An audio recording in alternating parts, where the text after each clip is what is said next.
Sunday afternoon, everybody, and welcome to Ear to the Ground 197. I'm your host.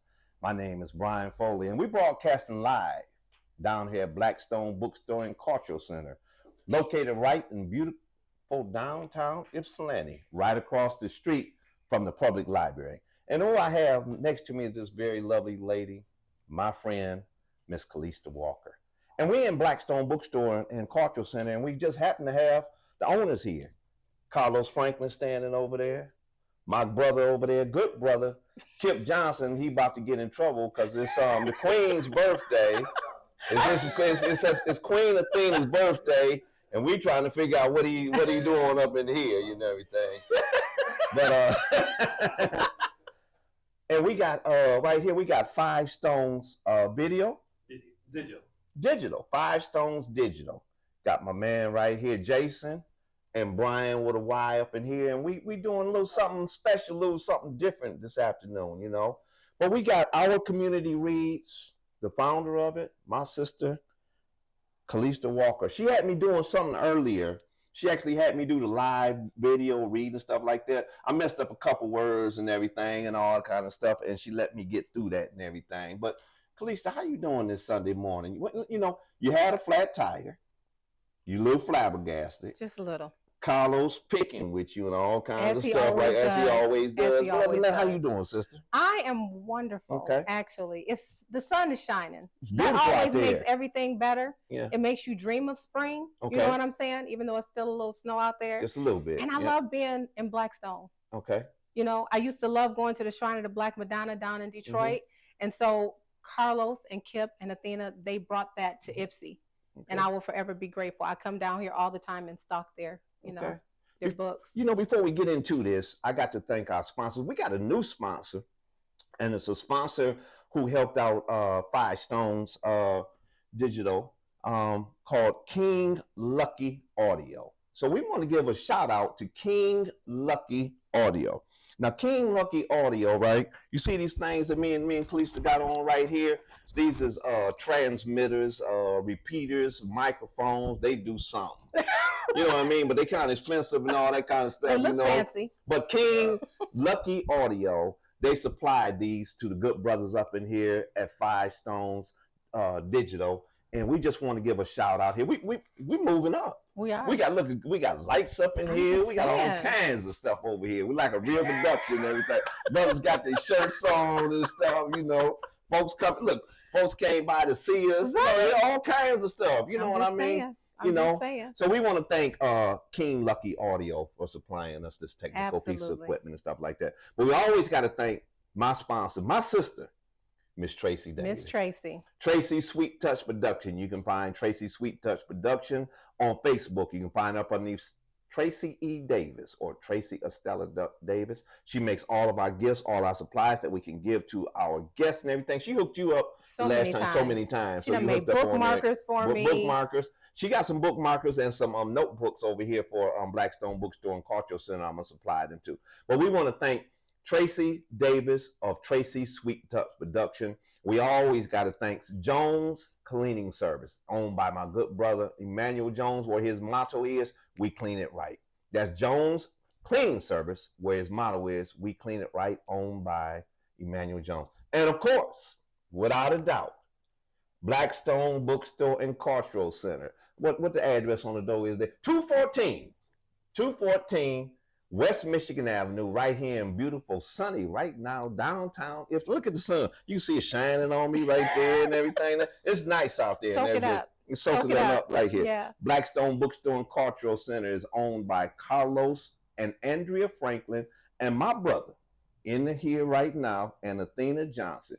I'm going to call Athena up and ask, why is Kip down here with us and he not out there with Athena getting her sandwich somewhere? Did you get the flowers already, Kip? She got eyes on. She sleep. Okay. All right. Okay. All right then. Okay. All right. Okay. All right. Hey, how you doing, Kim Steve? Good to see you out there.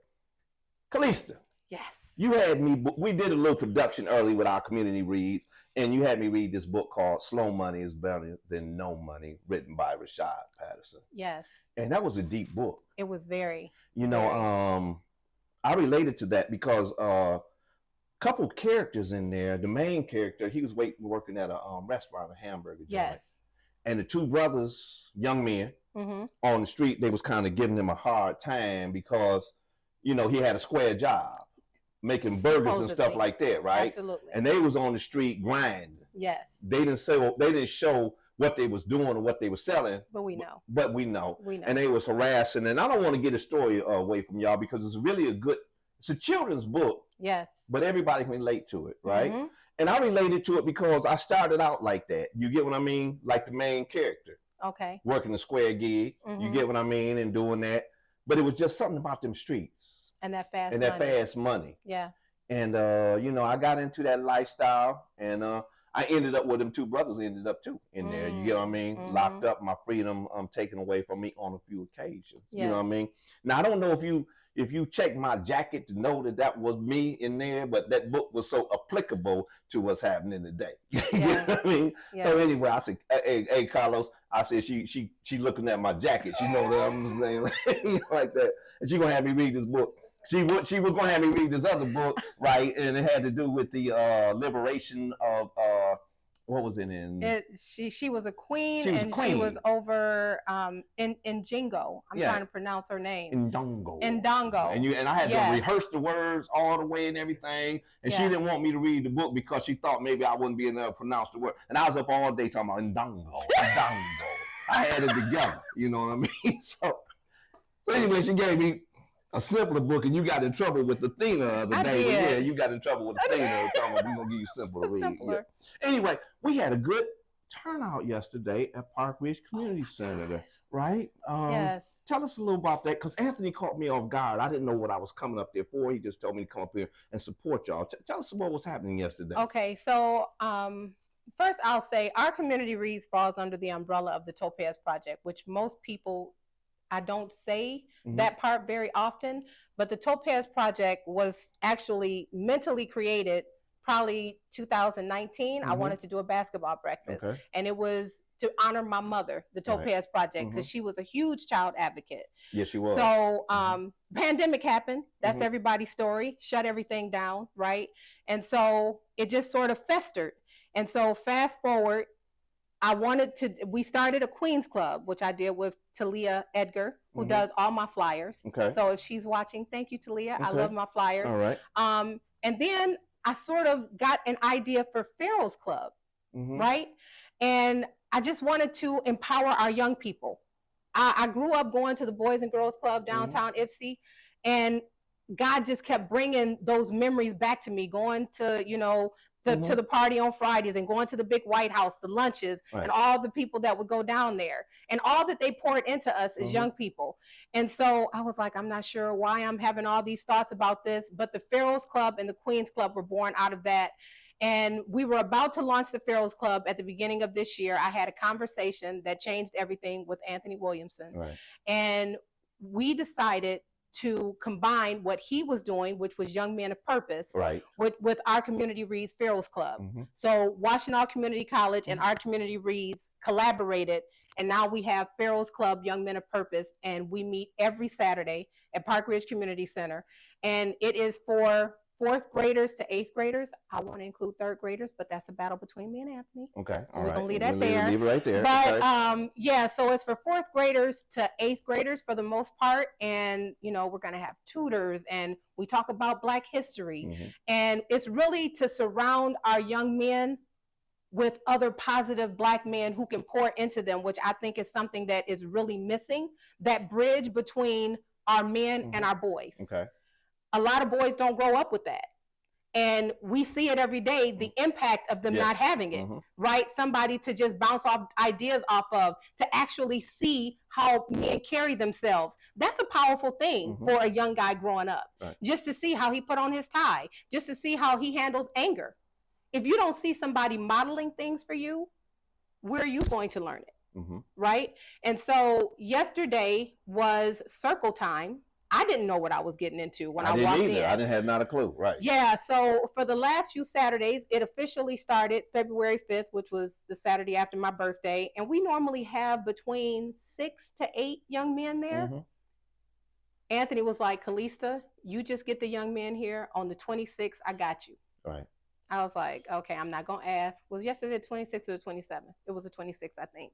So anyway, I get there, and it's basketball players from the high school, all these amazing men from Detroit and Ipsy, coaches and all walks of life, and a big circle with all age groups from probably 3rd or 4th grade up until I think there was an 18-year-old that was about 6'5". Right. Sitting in a circle and just talking to each other. And Anthony Rogers was an amazing facilitator and just had the young men going around doing questions, and it was powerful. What they doing over here? I don't know. All right, go ahead. I was going to stay in my lane and mind my business because they're doing the most. Yeah. But yeah, and it was beautiful. Like it was emotional, it was spiritual, and it was powerful. Yes, it was. And I think our ancestors would have been proud. I did too. You know, Anthony Rogers. Anthony Rogers. Good friend of mine. When he put that circle together, and we had us in a circle, and then he had all the youth in the young men in the circle. Then he had all of us elders sit on the outside. Yes. And then we went from the oldest to the youngest.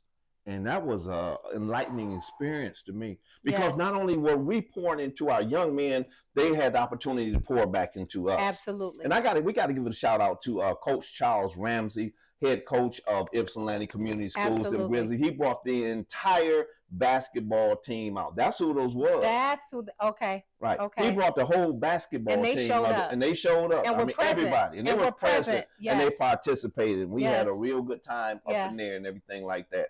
So, you know, reading.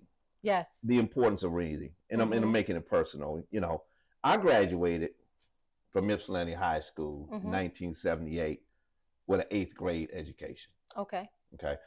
I graduated. I got a diploma. My mama got the diploma. But I graduated with an 8th grade diploma. 8th grade education. Education. Yep. Literally. It's not something I'm proud of. Right. But it is what it is. But what allowed me to get through was that my mother, at a young age, I can recall back all the way at least to the age of 4, my mother instilling me to read. Yes. Reading to me, buying books for me, buying books for us. I have 4 other siblings, a sister and 3 young. Sister was here earlier. Was here? She was here earlier. My nephew? sister was my nephew, Kathleen Foley, and my nephew, Chase Wilson. Yes. Yeah, boy, something else. Anyway. Anyway, so I learned how to read at a very early age, at 4 years of age. And I'm not, that's not no dig towards the school system when I say I graduated with an 8th grade education. But I had something like, I don't know, a 1.8, 1.7. I had enough to walk across the stage. Yes. But reading is what got me through, is because they had those multiple tests. Yes. You know, you know what I mean, multiple question tests. You had A, B, C, D, or none of the above, or all of the above. Yeah. So the answer is always in the question. So I was able to read. Yes. You understand what I'm saying? And comprehend. And comprehend. Yes. And that allowed me to get the diploma. Now, I don't remember nothing and stuff like that, you know, all them other kind of stuff. But what I'm saying is, what I'm sharing is that the importance of being able to read will allow you to get through some situations that and navigate life. Because if you don't know how to read, if you don't have, I'm not talking about education, but if you don't know how to read, you don't know how to fill out a job application, you don't know how to fill out a let's just say you don't know how to do anything, because everything have written. You know how to operate computers. You don't have to do anything, and those skills. So I'm always touched and blessed when I see our community reads, engaging in the importance of reading. You know. So what you got up next with our community reads? You know, and you involved with some other things too. You know what I'm saying? I want you to share on that too. But what's next on the docket for our community reads? So really, what I'm trying to focus on is story time. Okay. So the thought of reading is important, but reading teaches us so much. Not only does it help you fill out applications, but it helps you become familiar with who you are. Okay. And when our parents read to their children, and I've heard so many parents say, well, my child is this age, they're not old enough to read yet. They're not into books yet. what we don't understand, and I will include me in this, a lot of times what we don't understand is that when someone reads to you, if you think back, my aunt said something to me earlier today. We were talking about the importance of stories, oral stories, right? Which the Africans, yes, right. we that was part of our culture. Like sitting at the foot of our grandparents and them telling us about what their lives were like. Right. And I think that's a big thing that's missing from communities today, is that we're not patient enough to sit and just listen to stories. Come on. And then when we go to school, we expect our children to do what? Sit and listen.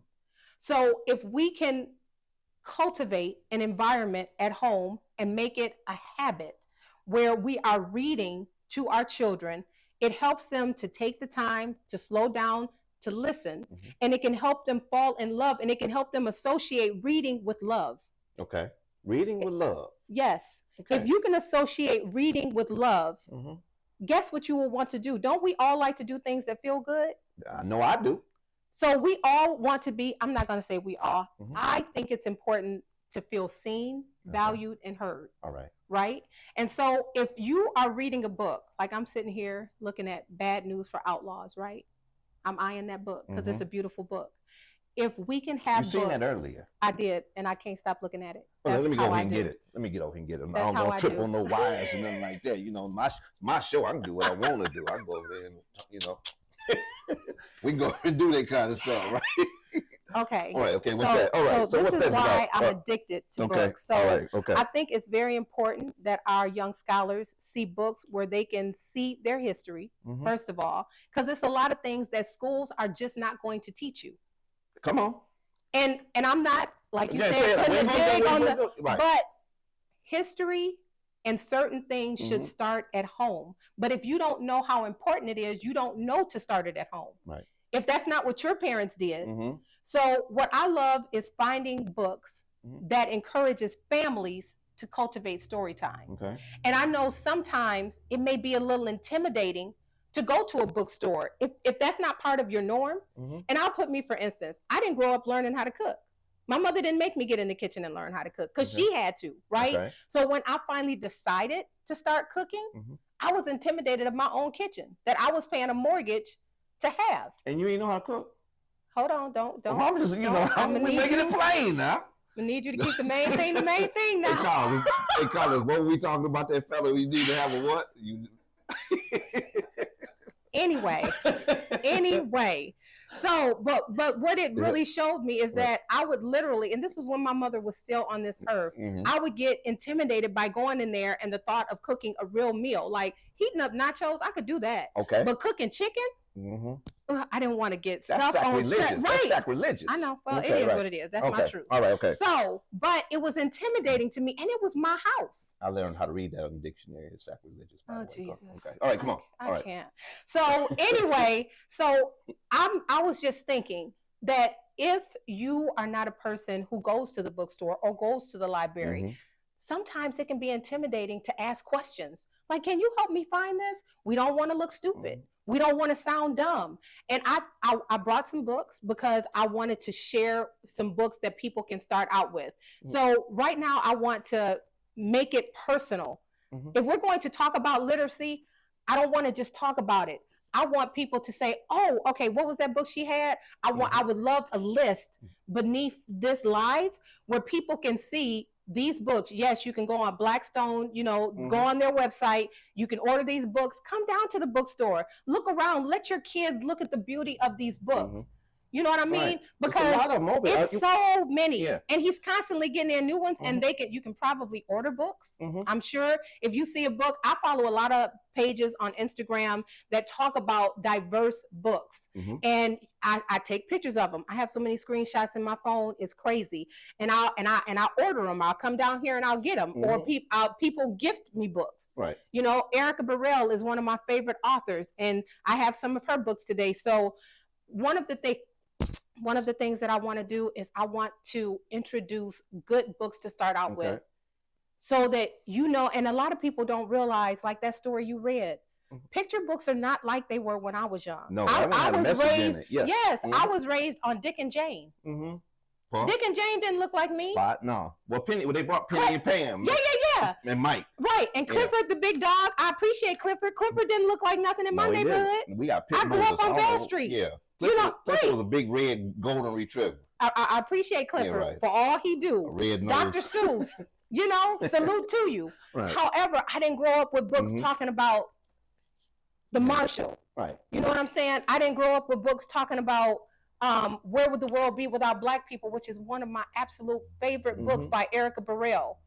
I even have a Bible that has Black people in it instead of the white characters that I saw growing up going to Messiah's Temple. Yeah. The Bibles that we had, the picture Bibles, they had people that did not look like me. Yeah, if people actually read the Bible, they realize that nobody in the Bible was white anyway. Let's talk about it. The first white person showed up in the New Testament was Greek, but we ain't gonna go there. I'm just saying. Me and Carlos had them conversations and Kip and everything, but we gonna go right there. But anyway, you got a Black Bible with some Black folks in it. Okay, not like the picture of Messiah. Yeah, we're gonna put this back because Carlos said he got you on camera to make sure you put that book and not confuse your books with his book. Can I just show? Can I just show a few of the books? Okay. Right. So this one right here. How many of us heard about Peter Pan? Know about Peter Pan. Right? Okay. Have you ever seen a Black Peter Pan? I never seen a Black Peter Pan. That's about the Peter butter. This is butter. about Peter Pan. The peanut butter. The peanut butter. And then it has Black characters in it. Oh, okay. Right? And this is from a company called Urban Tunes. I discovered them on Instagram. They have Little Red Riding Hood. They have a Cinderella. Okay. And they're all Black characters. Okay. Right? And so I think that there are so many amazing books. And hold on, I'm just going to get a few of these books. Thank you. Thanks, Carlos. Okay, what else you got there? Ooh, a Bible verse coloring book. Okay. See? Let me see if I can zoom that in a little bit. Let me see if I can zoom that in. Just a taste. Put this out the way. Yeah, got it a little bit. Yeah. Since it's Sunday, Yeah, I'm just saying. Yeah, I put that up there a little bit. Okay? So, I mean, I would like to sit down and see things that represent me. Yes. Right? Exactly. And so there's that. And I discovered this. This is something else that I discovered on Instagram. Black Sands for all of our anime. Jason like, Oh, you know for all of my anime fans. Okay. Yes. And so these characters are all Black. Right. And they have superpowers. Okay. And I gave it to a young lady. Let me zoom that one in too. We kind of unorthodox today because we out of the studio and so we gonna make it work. We gonna make it work. Okay. Yes. All right. And so Black Sands is a whole series. It's a whole book about superpowers and characters, but they look like kids that you might see in your neighborhood. Right? And there are so many different books. I hear so many kids say reading is boring. You just have to find what you're interested in. Right. And it may not be this. It may be about planes. It may be about, like, Carlos has a book here, The Dream Builder, which is another book that I bought here, about the architect who created the plans for the Washington, D.C. African Museum. That one right there? Yes. The Dream Builder. Yes. I'm waiting for Curtis Wallace to read it for me. Okay. So if he's watching, Curtis, I'm waiting. Okay. But right here. I'm looking at the screen, so he might be out there. There's a lot of folks out there. Let me say. Okay. Yeah, so this book right here, these are not people that, if we don't go out seeking knowledge to share with our families and our children, and our community reads, I've had people say, I woke up in the middle of the night and I found myself watching your channel. I love that. Right. Because our community reads is not just for children. Right. Because guess what? If I grew up seeing my mother, my father, my uncle reading all the time, you're modeling that behavior for me. Yeah. And then if you stop and you talk to me about it and you engage me with questions about it and get my mind going to imagination, then I want to check it out, especially if I have respect for you and I know that you love me, that bond. So that bond that we have, this can be a bond building thing that you do with your children, with your nieces, with your, your sisters. I think we should have circle time with adults reading picture books, because as you see, they have a lot of content, but they're in a simpler form.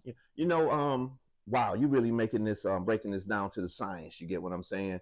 And I'm not throwing no plug out here, but Blackstone Bookstore and Cultural Center, where we located right here in beautiful downtown Ypsilanti, 214 West Michigan Avenue, right across the street from the public library, right? and we got stationary cameras, and maybe when we get a little bit of, we can like show all these books down here. Yes. You got what I mean? They have, I mean, I'm gonna just say thousands of books, and the books that they don't have in the store, you can go online and order them, right? Yep. But you said something about people being afraid or intimidated. I have a relationship with Kip, Athena, and Carlos, and at the bookstore. And when I come into this bookstore, it's a magical place to me. Yes. And the relationship that I have with Carlos in particular, Carlos will call me up on the phone and say, "Hey man, I got this new book in here," right? Yeah, he don't do that to me. Well, you don't have that. You don't have that relate. You be fussing with him and everything. He like tried that? So you got to have a book man. hey, Carlos, she got to have a book man. She got a book man. I don't know if I want to show this now. You know what I'm saying? What is that? What Carlos gave you? He gave me, it's a coupon for 10% off. Okay. Just come down and get a book. Yeah. Just come down. A paperback, a hardback. I personally love hardback books. I do too. But, you know, paperback, there are so many places to start. Okay, I'm going to show some more books. Can I show some more books? Yeah, right here. But like, what I'm saying is, Carlos will call me up on the telephone and he'll tell me about the new titles that he got in. You know what I'm saying? And then what I love about coming down here to Blackstone Bookstore and Cultural Center, I come in and the books that they have up in here, they just don't have books on the shelf that they got, you know what I mean? Yes. They came in, they know about the books. They may not have read every book individually. Yes. But they'll know what the book is about. They'll know who the author is. They'll know this. They'll know the series of the book and stuff like that. They just don't put these books on the shelf. Okay. They read them and research them. Okay. So when you come in here, like you say, you don't feel intimidated by coming to the bookstore. And asking questions. Yeah. You know, this right here is a magic place for me. Yes. I haven't been down here, but there was a time, and Carlos tell you that I come down here every day. Yep. And me and him would sit here and build and chop it up. Same way with Kip, we come in here, and then come in here with Athena when she's in here. And Athena is a beautiful songstress, and we would talk music, but we would talk music as it relates to literacy. Yep. So this is a beautiful place. It's a magical place to come into personally. What other kind of book you got in here? Okay, so this is the Bible that I was talking about. Okay. Yes, and it's beautiful. I found this on Instagram too. It's the regular Bible. It's not like some kind of hex Bible, but when you go through it, it has people of color. Got us in there. It has people of color. Like, how much would that have impacted so many young people growing up, seeing characters in the Bible when you were going to vacation Bible school, you were going to Sunday school, you were going to, you know, my great-grandmother had us in church Sunday, all day Sunday, all night Sunday. Yes, I'm a church girl. I used to hate that about myself because I wanted to be, you know. I understand. But I'm a church girl through and through. But how cool would this have been? I don't even know how that would have impacted my psyche growing up. It always confused me because, like I said, I could read. You get what I mean? Yes. It always confused me. They had them fans down there, you know, with the white Jesus holding the lamb and everything like that. And then you went into the churches, and they still got with the white Jesus on there. Yeah. You know, they still got the white Jesus still in the lamb's wool, but it says lamb's wool. Yeah, but he got a perm. Yeah. And one of them tried to tell me that he was you know, that was conversation and stuff. And I said, why don't y'all paying over it? You know what I mean? They spooked out on him. Anyway, so we're gonna have different conversation me and Carlos and Kip have in the bookstore. I don't understand it, but it's okay. This is Brown 197. I don't understand either. They won't even paint over it. No. One dude, look, one preacher tried to tell me he was beige. I said, nigga, please. You know what? Anyway, what you got there? Right. Okay, so this one right here, this is a book that was actually sent to me via text. And somebody said, Kallista, you have to check this book out. What's the name of the book? It is called Who Are Your People? Who Are Your People? Okay. Who Are Your People? And who's the author? It is Bakari Sellers. Bakari Sellers. Yeah. Okay, we got to get that out there. And what I love is so often the stories that we are told is about slavery. I don't even know how many movies we have about slavery. That was their idea of teaching us about our history. Okay. Slavery. 12 years a slave. Roots. And I can appreciate all of that. But I want, there's a song. Let me try and not jump around, but there's a song. Too. Go and sing. Okay, no, we're not doing that today. Okay. So there is a song, right? And a young lady that I went to school with, she put it on a post that I had on Facebook, and it's called Black Gold. Black Gold. So anybody listening to this, please listen to Black Gold by Esperanza Spalding. and watch the video. In the video, I'm just now, I don't think it's a new song. That kid? Okay, all right, okay. Oh, okay. Oh my gosh, it's a beautiful song. But what I love about the video is when it comes on, there's a father. I love seeing fathers with their kids. Let's just put that out there. Yeah. But the father is picking up his sons from school, right? And he's asking them how their day was. And he's like, what did you do? Oh, we got to pet a dog and we learned about world history. He's like, oh, you learned about world history? What'd you learn? Well, we learned about Africa today. Tomorrow it's going to be, I think he says Rome. He's like, wow, you only get one day for Africa? But he just taking this in, right? Because they're elementary. They're little boys. And he's like, and they're walking and talking, and he starts telling them, oh, well, they told you that, you know, we did the pyramids. They told you that we, you know, had slavery. Did they tell you that we had kings and queens? Did they tell you that we had multiple languages? Did they tell you about how we ran societies and all of this? And they're like, no. He said, well, when I get home, and this is the kicker, when I get home, we're going to dig into my history books. Okay. And we're going to talk about it. That needs to happen.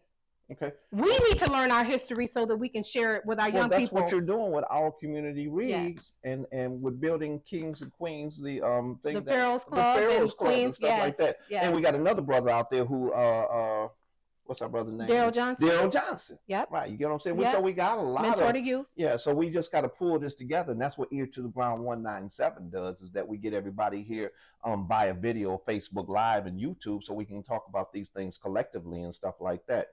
You know, reading, like I said, is very important. Like I said, it got me through. You get what I mean? And I share my story. You know, you can ask me anything. You get what I mean? You just can't ask me how much money I got and stuff like that in my account. You get what I mean? That ain't your business. A couple things ain't your business. You get what I'm saying? But, you know, it's a matter of public record, you know. It even helped me during my times in penitentiary, right? My parents, when I was incarcerated, they sent me a lot of books, and I stayed in the books. You know, I wasn't in the weight pit and all that kind of stuff and stuff like that. No, I was in the books and in the law library. And then I began to understand legalese. You get what I'm saying? So when you start having the knowledge of self and begin to get the knowledge of the law, you find out that you are able to navigate a lot of systems. You get what I mean? It's a lot of brothers doing time. You know why? Because they don't know how to read. They don't.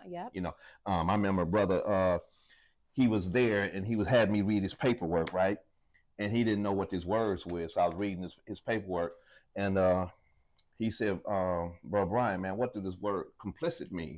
I said, mean get ready to do a whole lot of goddamn time. So let me just simplify that for you. Right, that's what you mean. You're in trouble. Okay, you know what I'm saying? Anyway, because he didn't understand, he decided the paperwork. You get what I mean? He said you should have checked out some things. So reading has gotten me through a lot of things, you know, and a lot of people's health, a lot of people's conditions and stuff like that is because they don't read. A lot of people don't even read owner's manual in the car.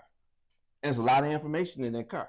You know what I'm saying? It's like, you know, we know that we didn't even the key to get in the trunk because she didn't have the trunk man, Carlos. But we're gonna leave that alone. So, anyway.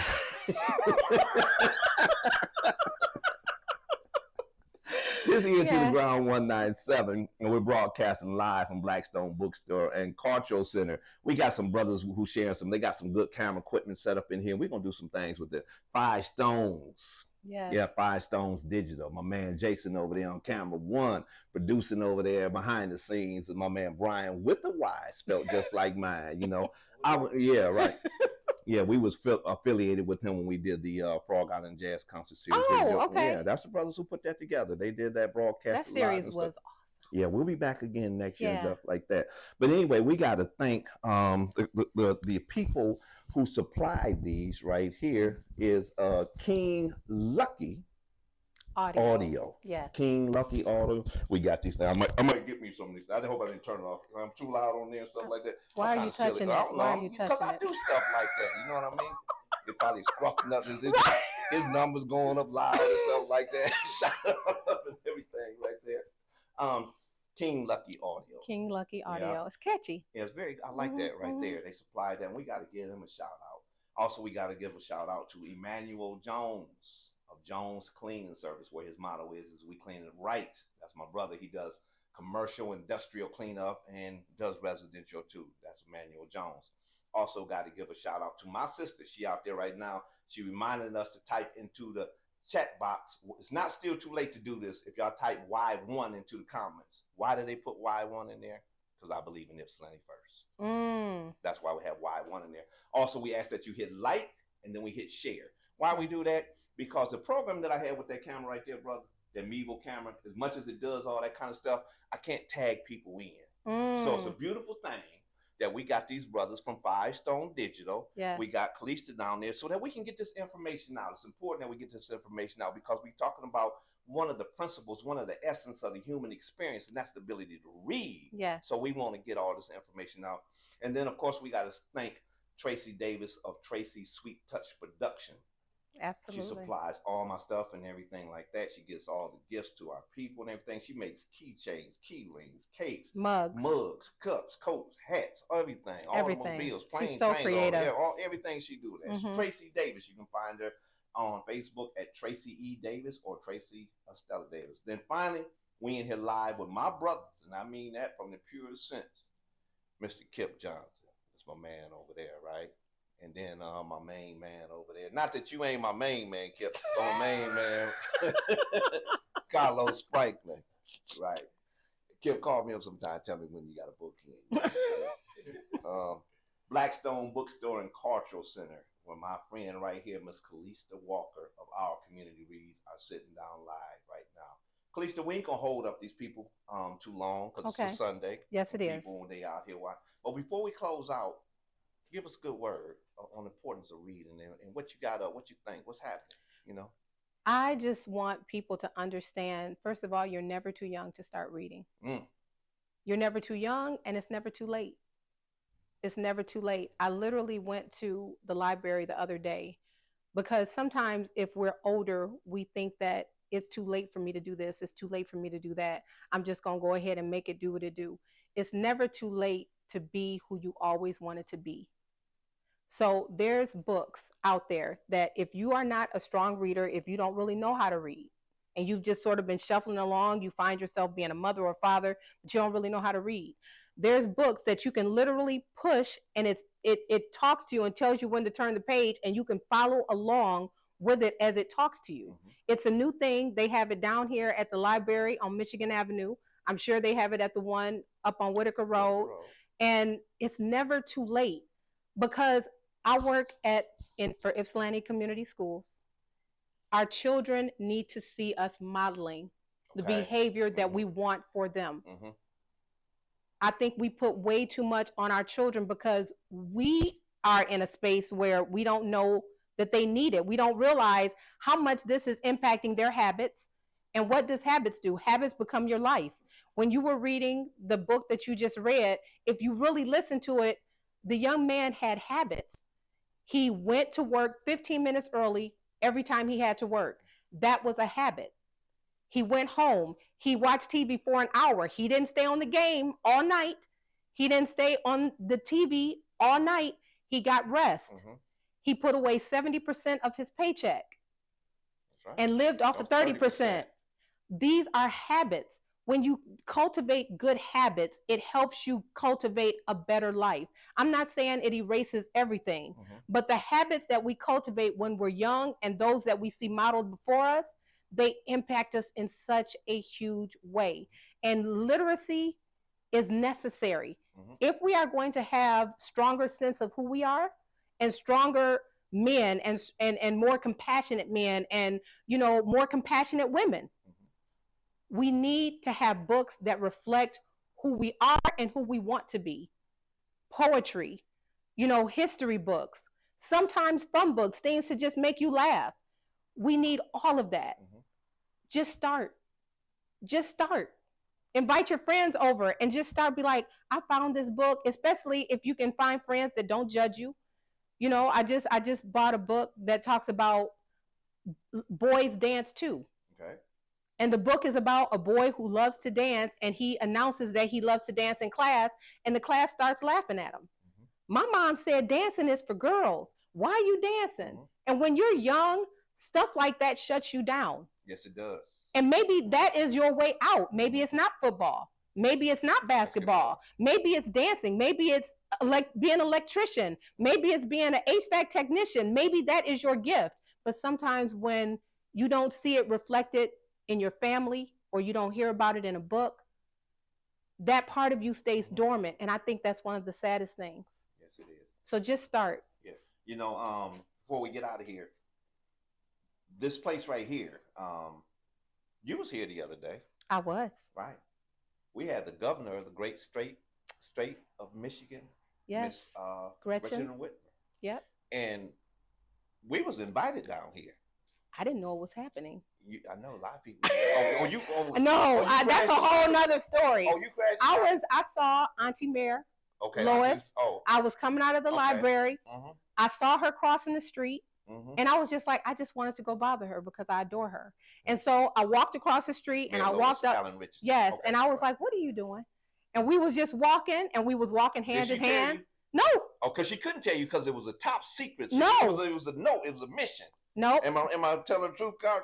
I had no clue. I was walking with her and I said, where are you going? And she said, I'm going to the bookstore. Okay. We were about right there. So and I said, oh, this is my happy place. I'm going to go. And I walked in and I saw the man with the earpiece. And I was like, they was why are you here? Uh-huh. And so I came in and was talking to Athena, told me it was her birthday this weekend because, you know, and I hadn't even looked and saw all the people. And I'm talking to her, and she said that we have a very important guest coming. She didn't tell me. She didn't even tell you? No. No. And then when I looked down and I saw all the people, so then I started seeing people I knew. And because I'm me, I was like, hey, Caroline. Hey, hey, Justin. Right. By the time this is a deep store. So by the time I got back there, wasn't no coming back, cameras. So then when she came in, I was like, oh, wow. That's why we're here. Oh, you wow. lucky them folks didn't take you down. Yeah. Because it was, because you had to be on the list. It was divine order. I was on the list. You made the list? I made the list. Because you impotent. Yeah, you impotent. I was on the list. But anyway, the point I was trying to get at, if the governor of the great state of Michigan recognizes Blackstone and Bookstore and Cultural Center, what's your issue from not coming down here? Yeah. And she was down here. She went down here campaigning. She wasn't done on that. She was down here asking about the books. Yes. And Carlos walked her through with the books. She asked Carlos, what books do you recommend that I read? Yes. She read the books, and Carlos gave her a lot of insight and a lot of things she didn't know about our history in this little short half-hour time she was down there. Okay. But Carlos was able to enlighten her, and she actually purchased a couple books. And she wanted to learn. This was the governor. She wanted to learn. I had a young man tell me yesterday that he wants to own a business. He's in 5th grade. I was dropping him off after Pharaoh's Club. He wants to own a business and he wants to do this. And I was asking, what do you think you need to start doing now to prepare yourself to deal with different personalities and to grow a business, right? And he was like, college will take care of that. I think you probably gonna, I said, well, why don't you read? He was like, I don't like to read. I said, but you get a lot of knowledge. He was like, I'll do all of that in college. It'll take care of all that. So we have to change the narrative of how our young people see reading. Okay, that's right. And our families. Yes, we are. So we're live down here at Blackstone Bookstore and Cultural Center, owned by my good friend, Kip and Athena Johnson. I need you to do me a favor for me. Today is the Queen's birthday, Athena. Just hit her one note. Happy birthday. Happy birthday. Something, you know what I mean? Just a little taste so we know. Just a little bit. Just a little taste. You know, Athena can sing. You want me to sing happy birthday? Yeah, ain't nobody can touch you. Well, just a little. Give her just a little bit. Just a little something, right? Happy birthday, Athena. Happy birthday to you. Happy birthday. That's good. Help you out there, Kip, okay? That's right. Blackstone Bookstore and Cultural Center, owned by my good friends, Carlos and Andrea Franklin, and my main man sitting over there, Kip, and the Queen, Athena Johnson. And we want to thank y'all for tuning in. And we'll be back here. You know what? I think we're gonna do this a little bit more often. You know, we make this a Sunday thing to do, and we're gonna have our community reads, and we're gonna hit this thing. We're gonna ride this for a minute. Yeah. But we want to thank y'all for coming out. We want to thank these brothers right here. This is my man Jason and Bryan from 5 Stones Digital, and King Lucky. King Lucky. We got to give them a shout out because they gave these microphones. Watch me make the cameraman. Got to touch it again. See why? Why? So we're gonna catch y'all next week somewhere, sometime. This is Ear to the Ground 197. I'm your host, Bryan Foley, and I got my sister, Miss Kallista Walker of Our Community Leagues. And thank you for having me. We out of here. Okay. All right.